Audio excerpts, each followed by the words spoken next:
சாத்தூர் சுப்பிரமணியர் எப்படின்னா மகாபெரிவா சொன்னாக்க அந்த கோட்டை தாண்ட மாட்டார், எல்லை கோட்டை தாண்ட மாட்டார். பாம்பே வந்து கடலுக்கு உள்ள இருக்கு அப்படிங்கிறதுனால மகாபெரிவா அங்கே விசிட் பண்ணார், அவருடைய தர்ம பிரகாரம். உடனே இவரும் போகல கச்சேரி. அந்த மாதிரி ஒருத்தர் அடிக்கடி மகாபெரிவாள் போய் தரிசனம் பண்ணி அவர்கிட்ட போய் பாடுவார். ஒரு நாளைக்கு போகும்போது காத்தால போனார். பெரியவா வந்து காஃபி டீலாம் சாப்பிடக்கூடாது இல்லையா அப்படிங்கிற தத்துவத்தை எல்லாருமே சொல்லிட்டு இருந்தவார். ஆனால் அவர்கிட்ட இருந்தவாளே சில பேர் இந்த காஃபியை விட முடியாமல் ஓரத்தில் ரகசியமாக காஃபி சாப்பிட்டு வருவா போட்டு. அது பெரியவாளுக்கு தெரியாதா? தெரியும். அது தெரியுங்கிறத ரொம்ப ரசமாக தெரிவித்தார்.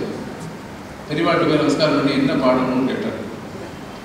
இங்கே நான் வேண்டாம் வேண்டாம்னு சொன்னாலும் ரொம்ப ஆசையாக டெய்லி அனுதினமும் அருந்துறாளே அந்த ராகத்தில் ஒரு பாடேன் அப்படின்னு தாசபாள் கீர்த்தனம்.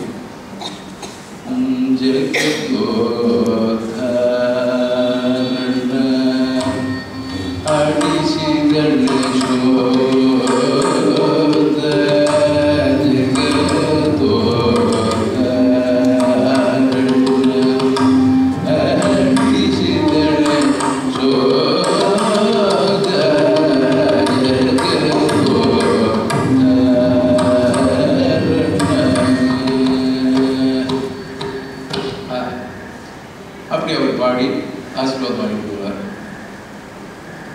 எங்க குருநாதர் சொல்லுவார்,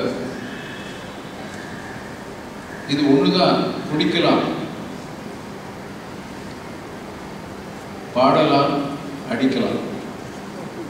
காபி அடிக்கலாம், குடிக்கலாம், பாடலாம். ஒரு வித்வான் ஒரு சீரீஸ் நடந்துட்டு இருக்கு. ஒரு பெரிய வித்வான் ஒரு பெரிய மெயின் ராகம் எடுத்து பாடினார். அடுத்த நாள் அந்த வித்வான் வந்தார். நேற்றுக்கு என்ன நடந்தது அப்படின்னார். ஒரு காப்பி நாராயணி சரஸ்வதாமதான பாடியிருக்கிற. அப்படியா, நான் இன்னைக்கு வேறு பாடுறேன் அப்படின்னாங்க. காப்பி நாராயணி பாடினோம், இவர் சாயா தரங்கிணி பாடினார்.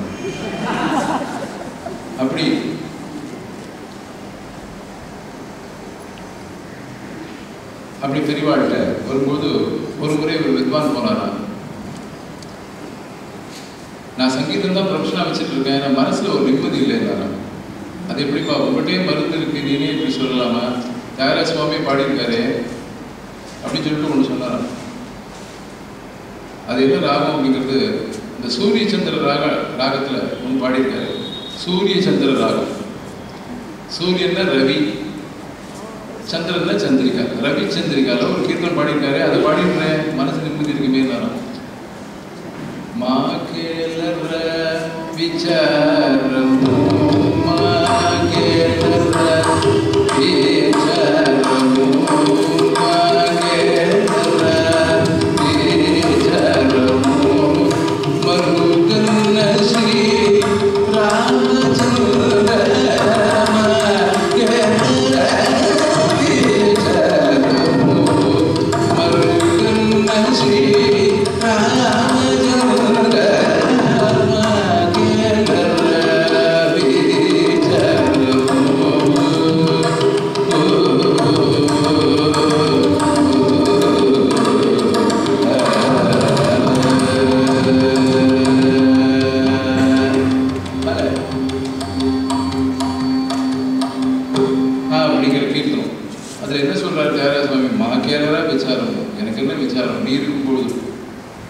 ஜத்த கூர்ச்சி எல்லாரையும் ஜோடி சேர்த்து வச்சு குரு சிஷ்யா, கணவன் மனைவி, பர்ஃபார்மர் ரசிகா, இப்படி பலவிதமான ரிலேஷன்ஷிப் லோகத்தில் இருக்கு இல்லையா. இந்த மாதிரி பலவிதமான ஜோடிகளை சேர்த்து வச்சு நாட்டுக்கு சூத்திரத்தை நீ ஆட்டி வைக்கிற, நீ இருக்கும்போது எனக்கு என்ன கவலை, இந்த கீர்த்தனத்தை அவர் நீ கற்றுட்டு இருக்க, நீ வித்வானா இருக்க, அதோட அர்த்தத்தை தெரிஞ்சு பாடும்போது எப்படி உனக்கு கவலை வரும்?